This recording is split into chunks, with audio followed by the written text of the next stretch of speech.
La propiedad intelectual es el conjunto de derechos que regula la protección de las creaciones del ser humano. Se divide en dos tipos: la propiedad industrial, que protege a marcas y patentes, y los derechos de autor, que protegen a las creaciones artísticas, que son de los que nos vamos a ocupar. Según la ley española, son objeto de propiedad intelectual todas las creaciones originales literarias, artísticas o científicas, incluyendo libros, obras dramáticas y traducciones, composiciones musicales, obras cinematográficas, obras de pintura, fotografía y escultura, proyectos arquitectónicos y de ingeniería, y programas de ordenador. La ley distingue distintos tipos de derechos de autor. Primero tenemos los derechos morales, que serán siempre del autor, como el reconocimiento de la autoría o el respeto a la integridad de la obra. También tenemos los derechos de explotación, que son transferibles, como los derechos de reproducción o los de difusión pública. La ley determina también la duración de esos derechos de explotación. Es lo que se conoce como copyright.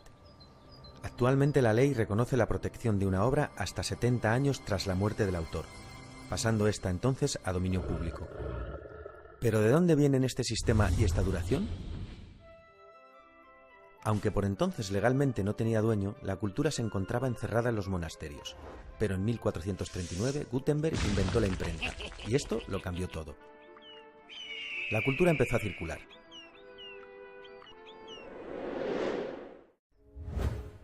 En 1710 llega la primera ley de propiedad intelectual, el Estatuto de Anne, que reconoce los derechos del autor sobre la explotación de su obra, pero también defiende los intereses públicos, obligando al paso a dominio público de la obra tras el periodo de protección. Tenía entonces una duración de 14 años, más otros posibles 14. Desde entonces, el desarrollo tecnológico ha ido posibilitando formas de copiar y difundir la cultura cada vez más rápidas y efectivas, y las duraciones del copyright han ido ampliándose sin cesar. 1710, 28 años. 1831, 42 años. 1909, 56 años.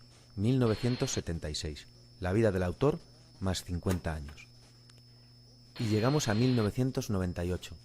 En este año vimos la última gran extensión del copyright, pasando este a una duración de la vida del autor más 70 años. Esta última extensión se produjo casualmente justo cuando un conocido ratón estadounidense iba a pasar a dominio público, y con él los cientos o miles de millones de dólares generados por su imagen.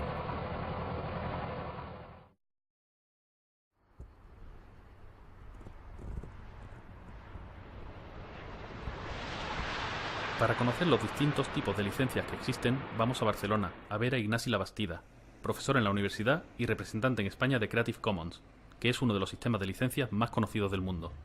Ignasi nos va a ayudar a escoger la licencia adecuada para nuestra película.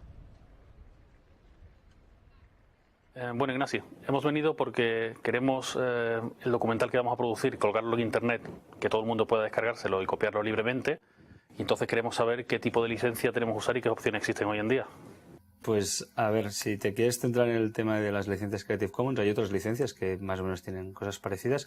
Tienes que tener claro primero que todas las licencias, las 6 que se ofrecen actualmente, permiten justamente la copia, reproducción, la distribución y la comunicación pública, siempre que no se busque una finalidad comercial. Entonces, si pones una de estas licencias, tú estarás autorizando justamente a que se pueda copiar el documental y que se pueda distribuir. Y después la otra cosa que te debes plantear también es si quieres permitir la transformación. A mí me interesa ese documental, pero solo una parte, y quiero crear otro documental a partir del tuyo, lo que se llama legalmente una obra derivada.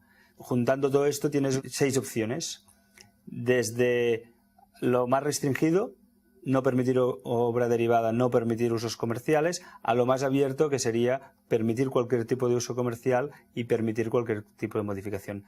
De hecho, la ley dice una cosa, que es que tú no puedes ceder derechos... Parece ser que Creative Commons es el camino a seguir. Para decidir una licencia en concreto y conocer los detalles del proceso, volvemos a Madrid, a consultar a Javier de la Cueva, abogado experto en propiedad intelectual. Pues Javier, venimos de ver a Ignasi Labastida, de Creative Commons España, que nos está explicando los tipos de licencias alternativas que hay. Sí. Porque nosotros tenemos la intención de... ¿Qué le llamamos alternativas? Es verdad. Tienes razón. Pues otro tipo de licencias menos usuales, quizás, Sí. que el copyright.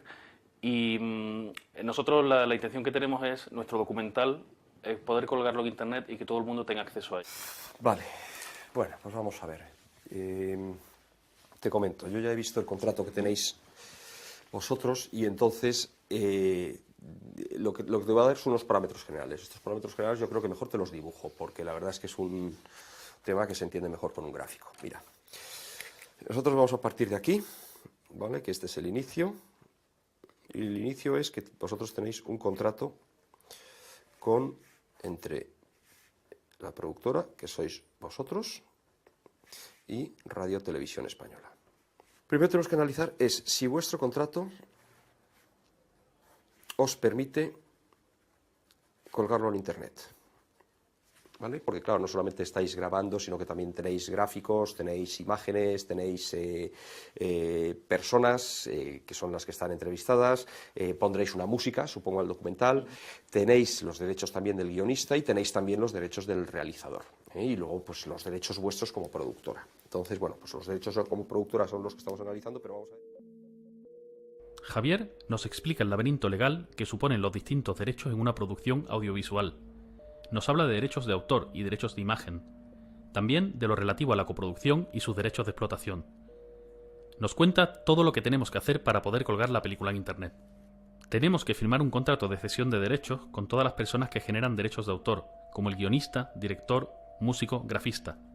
En ese contrato tenemos que especificar que el documental se va a licenciar con Creative Commons. Si alguien pertenece a alguna entidad de gestión de derechos como las GAE, se puede complicar la cosa, teniendo que pedir permisos extra. También tenemos que conseguir la autorización para usar la imagen de todas las personas que van a salir en el documental. Y por último, y no menos importante, tenemos que llegar a un acuerdo con Televisión Española, coproductores y copropietarios de la película. Este dibujo representa el camino que tenemos que seguir para poder editar el documental con una licencia copyleft y así poder colgarlo en internet, para que todo el mundo lo pueda visionar, descargar y copiar libremente. Si conseguimos llegar al sí de la derecha, podremos hacerlo, pero si acabamos en el no de abajo, no podremos colgarlo en la web, y ya veremos entonces cómo lo solucionamos.